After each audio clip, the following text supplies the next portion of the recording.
All right, Shalom. First and foremost, giving all praise to Yahweh, Ba'ashem, Yahweh Shai, Ba'ashem, Rahak, Wadash, double honors to the elders and apostles of Great Millstone who rule well. Peace and blessings to the hopeful elect. Shalom to the men of the Lord that are prophesying, preaching and teaching on the highways and byways in sincerity and in truth. Shalom, Barakathum. It's your brother Yerah, man, coming back at you. There's a live update here on Esau's mission.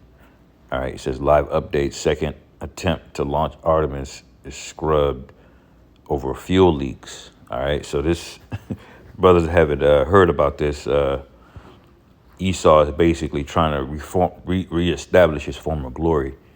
All right, by the witchcraft of convincing people that he has the power of to go out into the heavens and do all of these things, which and it's such a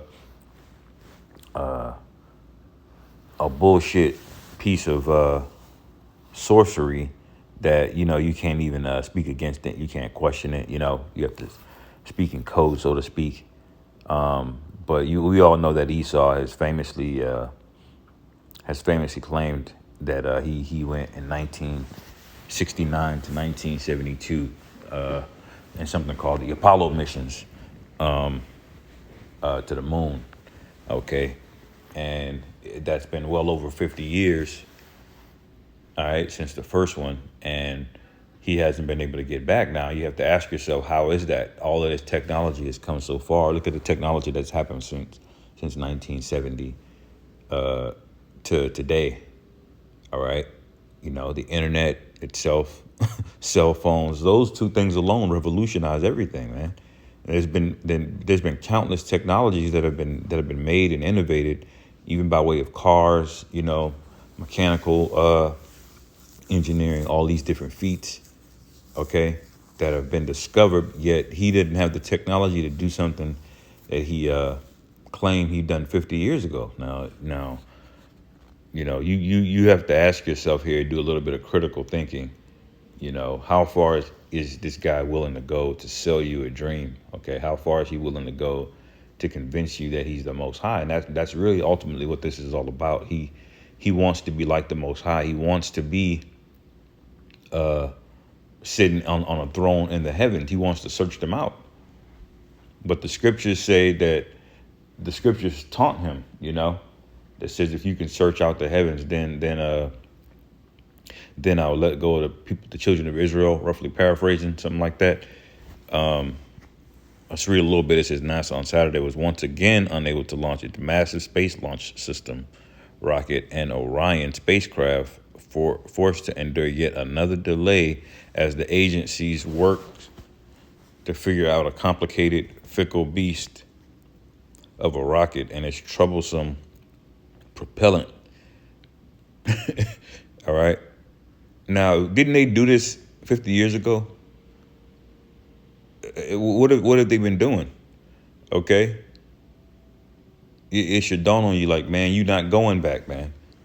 It's always going to be some other bullshit. It's going to be some excuse. And if they do, quote unquote, go, watch how it's going to be heavily screened. All right. And they're going to make up some bullshit, on television.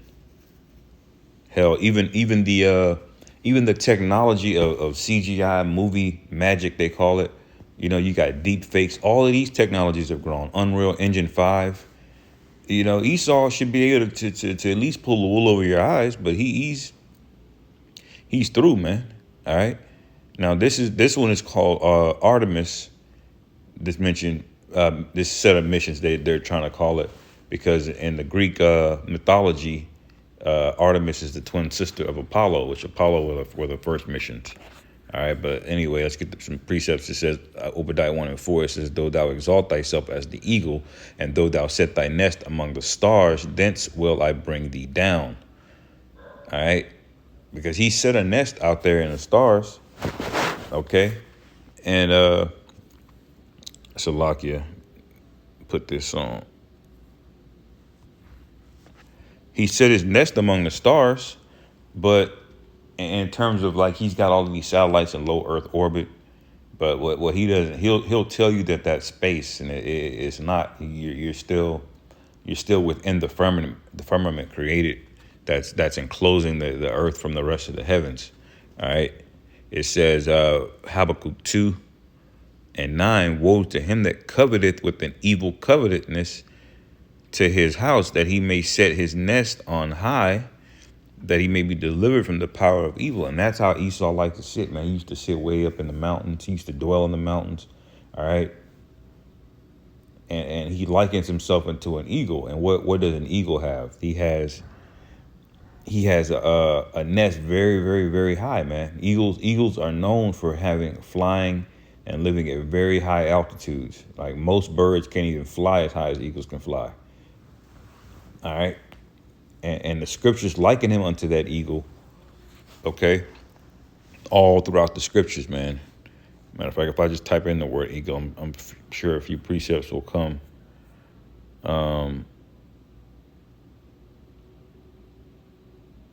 Let's see.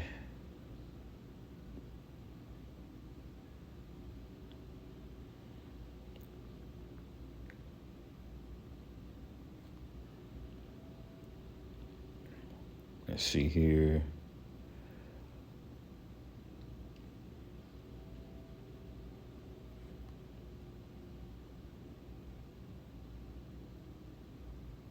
Yeah, Jeremiah 49. And 16, it says, thy terribleness hath deceived thee, and the pride of thine heart, O that dwellest in the clefts of the rocks. All right. Who is that talking about, man?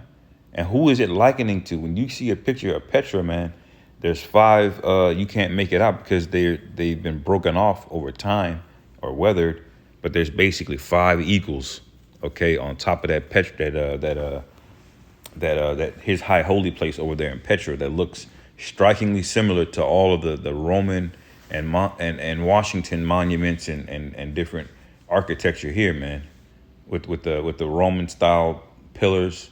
All right, it looks just like that. Matter of fact, let me see if I can put in Petra.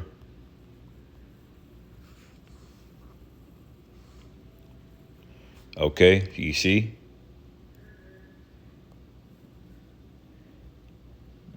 Now, if you look, you have 5 eagles up top here. This is one that's broken off. That's one. That's one. You can kind of see this one, the feathers and the wings, because back in the ancient world, in the time of Genesis, it tells you about the 5 dukes of Edom.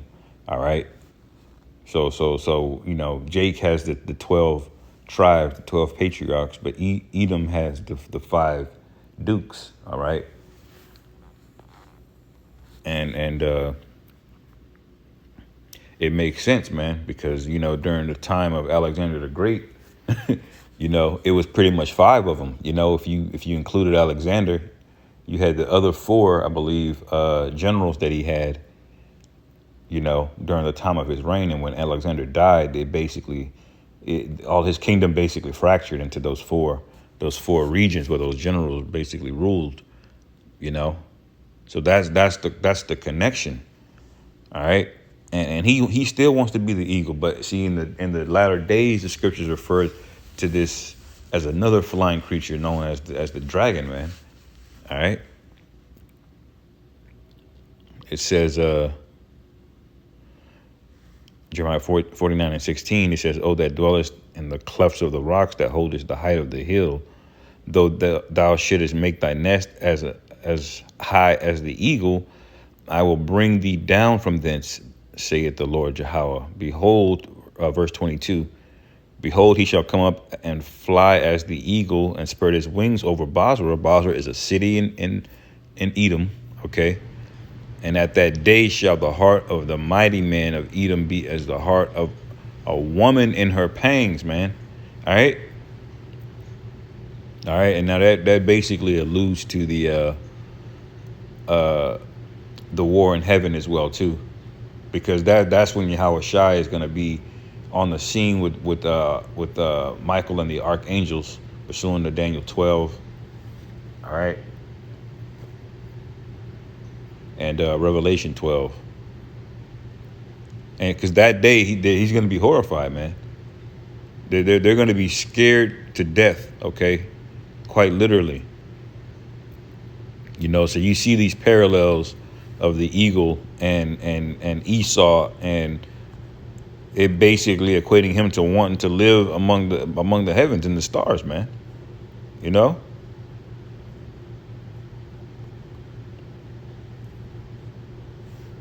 But this guy isn't gonna do it, man. All right, this is just another set of lies and folly that he's created over the years to try to establish himself. You got to remember, Esau has a hell of a time with pride, man. He's convinced the whole world that he's a superior race. Okay, through the infrastructure of white supremacy going back to the Renaissance era. Okay, ever since that time, he's been painting an entire narrative, changing history and laws and all of these things to convince everybody that he's above you, that he's deserving of ruling the entire world. Okay, he's got all these different cultures showing up to the UN wearing suit and ties, man. And other nations didn't wear that bullshit. That's a Edomite uniform. Okay.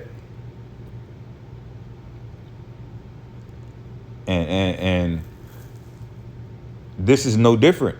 Back in the 60s during the Cold War, all right, when it was heating up, Russia was the Soviet Union was making nukes. Every one that America would make, Russia would make, or the Soviet Union, I should say. And eventually he had to reestablish his dominance and create a story, a narrative, man. All right, to do it. And he's losing his grip once again on the world. He's losing hegemony. Okay, the Saudi Arabia is against him. Russia is against him. His own people over there in Europe are against him, really. Everybody sees America right now as a liability and a means to an end. They're tolerating you for now, but that once that US dollar is out of the way, that is a wrap. And it's basically already out of the way. These other countries just got to make sure their economies don't collapse. You yank the kitchen table, cloth from underneath it too fast, then everything falls on the floor. But make no mistake, they're taking it off, man. These other nations are tired of this, man. And Esau's going to do something to set them off and to pull them all into World War III. Now, you can look into the matter of how sensitive this is, how close we are. That's basically 3 points of the globe where World War III can be popped off. All right. Now, one is on that sensitive area of Ukraine and that border between NATO and Russia. OK, the other is in the Middle East between Iran. Basically, you got Israel, Saudi Arabia. OK, Iraq has now been conquered now, basically. But that side, that crossing Iran, that's another one over there, too, in Syria. That whole Middle Eastern is another hot spot. And then the third one that could start pop it off is the Strait of Malacca down there in the South China Sea. Now, that South China Sea, more than 3 trillion worth of goods down there. China's economy was shut down if the Strait of Malacca shuts down, man, down there in the South China Sea. And that's basically between Malaysia and Indonesia. All right. That's the only way. It's the shortest way for China to get goods and services back and forth to Europe and Africa and everywhere else. They would literally have to add thousands of miles to their ship journeys to do the same shipments if they didn't have that, So the Lord can spark this thing off, man. He's got everything lined up, man, for the taking. Taiwan, it's all ready, So I'll end it there, man. Hopefully you brothers were edified. Call halal Yahweh Bashim Yahweh Shai Bahashim Rachak Wadash Wa Ba Babal and Shalom.